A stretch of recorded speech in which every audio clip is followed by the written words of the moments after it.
Daddy, life is smooth, we be sliding through the door. Chasing all the diapers with bottles, we ain't slide. Showing off the love, ain't no reason, hold back. Hope you stay strong, yeah, stay strong. All in this together, where we belong. Welcome to today's episode. I won't always have guests on here. It's really hard to get guests, you know, it really is, especially when you have low numbers, right? So I know that'll come up because this subject of today's dads should be real important, right? Fathers are still, no matter what they telling you out here on social media, fathers, real fathers are still the backbone of the family. You know, even if you ain't with the mama anymore, we are still the backbone of the family. The grandfather's still the backbone of the family. Don't listen to all of this propaganda and all this stuff that's going out to try to convince you of anything different. If you just kind of look at it, especially in this country, a lot of the negative propaganda that goes out, a lot of the negative things that we see about black people, we don't see about any other people. You know, I mean, I guess everybody has their bad apples, but you don't really see that. Everything is just focused on us. So today's episode is my reflections of being a black father and some of the lessons that I learned, you know, by raising two children.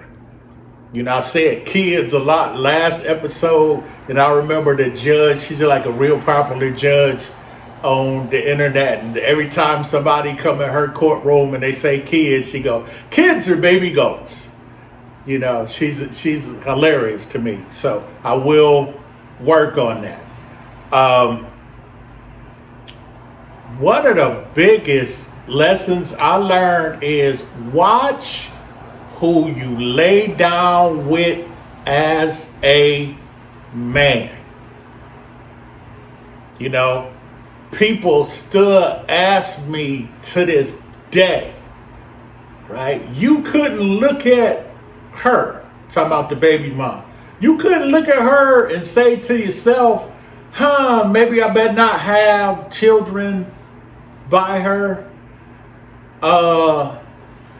My answer is twofold. First,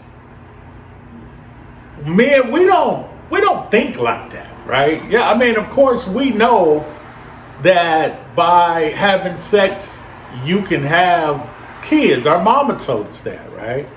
But that ain't how we thinking. You know, we look at her, we thinking we about to get some. That's what we thinking. We about to get some. That's all we thinking too, right? After the fact, after she comes to you and says, hey, I'm pregnant, now it kicks in, right? But it don't kick in before that.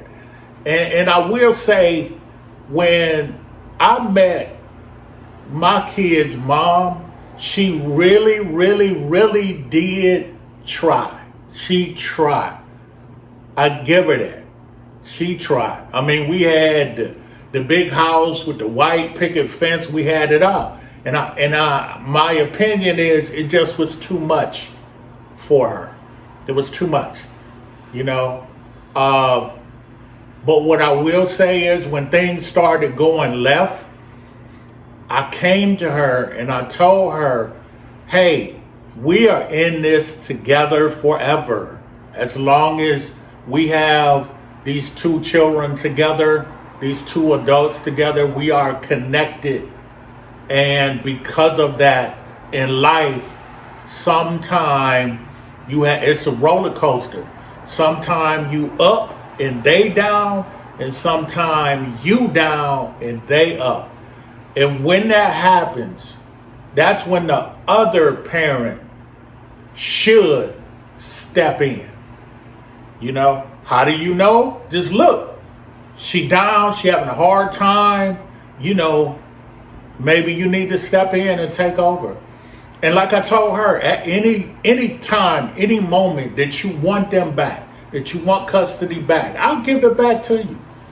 You know, because I do believe development-wise, far as nature-wise, women are better at that. We all have natural things that our job is supposed to entail. And I think the nature part of it, women was a lot better, you know. That was hard for me. I remember my son coming to me one day, and he just really wasn't feeling good. And he said, I'm not feeling good. I have a rash in his little private parts. And I'm thinking to myself, man, I don't want to be looking at that. You know, mamas, they don't do that. They just, mama be all up in there. So I called remember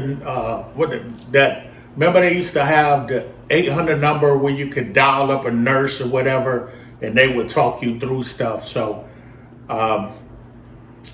that's my first thing is, you know, you have a choice. Yes, you can if you have a mama, you know, grandmothers, you know, they love to take over. It's not your responsibility. It is not. I mean, I understand why you want to, but it's not your responsibility. He will never become a man if you keep stepping in, doing things for him. You weren't there when he laid down to get the children. Don't be there. Just let him, you know, I know it's hard. I have my friends that are just stepping in, you know, because they kind of look at it like they don't want to see the kids homeless. They don't want the kids to go through rough times. And I'm like, I understand that. Nobody wants that, right? But it's sad that those parents don't understand that. And, you know, that's a hard thing. So the grandparents that's out there that's going through that, call in, but send me a message, man. Let me see how you dealing with that. I know with me, mine, they have stepped up with their responsibility of parenthood, and every now and then I have to help, and I'm cool with that. I don't have a problem with that. One of the biggest lessons that I learned when I took over the responsibility of raising my children, the first lesson I learned was it's hard, it's tiresome. I remember the first week, you know, because fathers, we go through I'm getting them on the weekend. I'm doing 2 days. I'm cool. I got this, right? And then the first week that I had custody, I was so tired. Because nobody prepares you for that. I mean, and when I took over, they were in the second grade. So I'll have to get up in the morning with them. Luckily, the bus stop was like right there. So I didn't have to walk over to the bus stop. I could wait on their little friends to come and watch them all until they got on the bus. And then I would go back and I would go to sleep, you know, because I understood when they get home, it's like I have to be with them until they go to sleep. And then I had a 1-bedroom when I got them, and both of them slept with me. And, you know, my children, they legs up, you know, we start off like this. Everybody start off laying the same way. And next thing I know, I got a knee in my head. One's laying across me. And you can't get no sleep like that. So the only rest that you can get is when they're at school. And then you rest, you get up, and you still got to do laundry. You got to do all that stuff. You got to make dinner, all of that stuff. So the other thing I learned is that little money that you paying right now, fathers, that little money that you paying right now for child support, that ain't enough. It's not enough. Children are costly. You give up everything, man. You give up your time, your life, your money, everything. The minute you get them, if you don't understand that your life as you know it is over, you be putting yourself in financial debt because you still trying to do the things that you did before you got them. You're still trying to go out with your friends. You're still trying to buy whatever you want to buy your wine, lottery tickets, all that. You can't even do that no more. You can't do that no more because they never stop growing until they stop growing. I think they said, they stopped growing in their 20s when they hit 20 something. That means when you get them, you almost can sit there at their bed overnight and watch them grow. And every time they grow out of stuff. Now they need shoes. Now they need this. Now they need that. If you live in a cold climate, now they need winter stuff that they grow out of. Here's some advice, right? Buy clothes big. Buy the next size up. And remember, we grew up, Mama used to fold that stuff up. She had like 5 or 6, cuffs in it. And every time you grew, she took out some of them cuffs and ironed them down. That's what you do. That's what you do. Because you're going to be spending unnecessary money. And hand me down. If you got to, I couldn't do that because I had a girl and a boy. But if you have the same sex, hand that stuff down. Don't be going out buying, like my daughter, she changing, but my daughter was with her son. He like one. He got Nikes on. I like why he got Nikes on. He can't even walk. Why you spending that? That's unnecessary. People got to learn on their own though.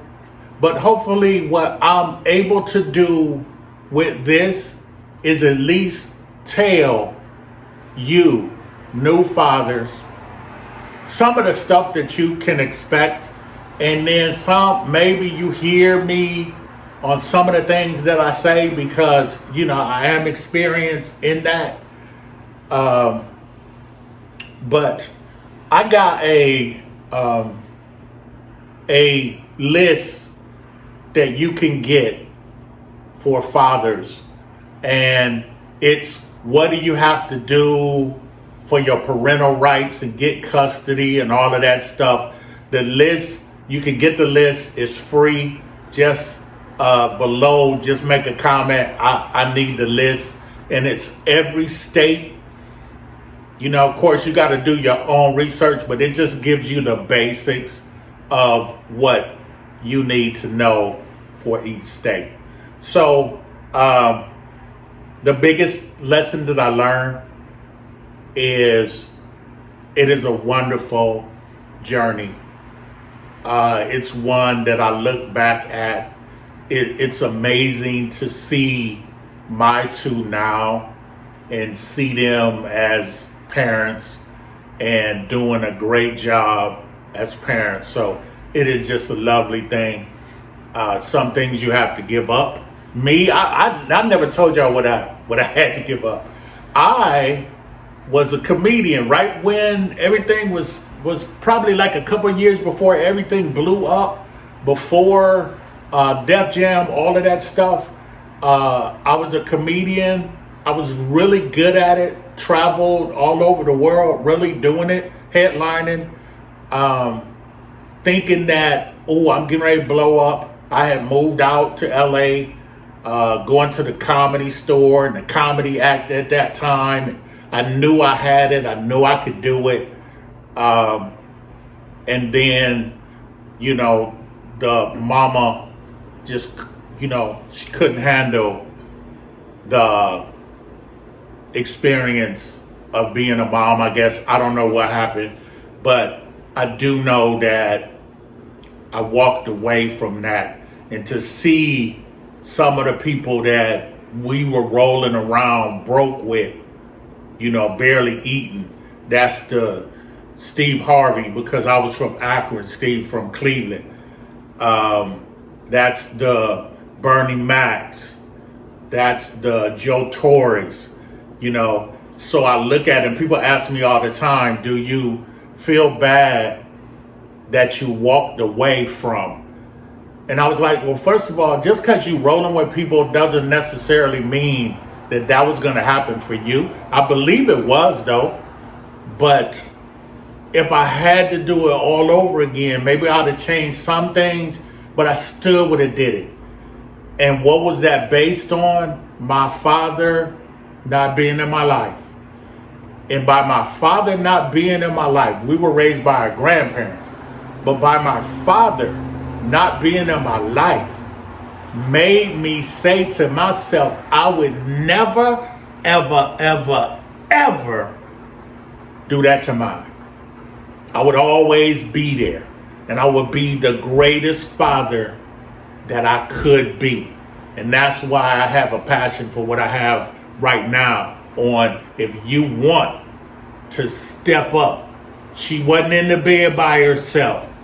If you want to step up and be a father, it is a great thing. It's a lovely thing, man. You know? So until next episode, this is Rodney Harris, today's dads. I'll see you. Get that below if you need that information. And if you're out there and you want to be on this here, leave a comment and we'll make that happen. So till next time, like, subscribe. I'll say this too. I'll say this. I was on YouTube and I did a search for Black fathers. It ain't a whole lot of channels like this, man. You know, I'm thinking this is a big subject. This is a big opportunity. And one guy on there that does something similar to this, he got like 4 subscribers. I'm like, come on, man. Come on. You know, quit being bamboozled by what you're hearing and start doing something for your people. If you a dad out there and you raising yours, get with me, man, so we can build this and we can grow this. I'll see you later. Daddy, life is slow, we be sliding through the door, changing all the diapers with bottles, we ain't slack. Showing off good love, ain't no reason, hold back. Hope you stay strong, yeah, stay strong. All in this together, where we belong.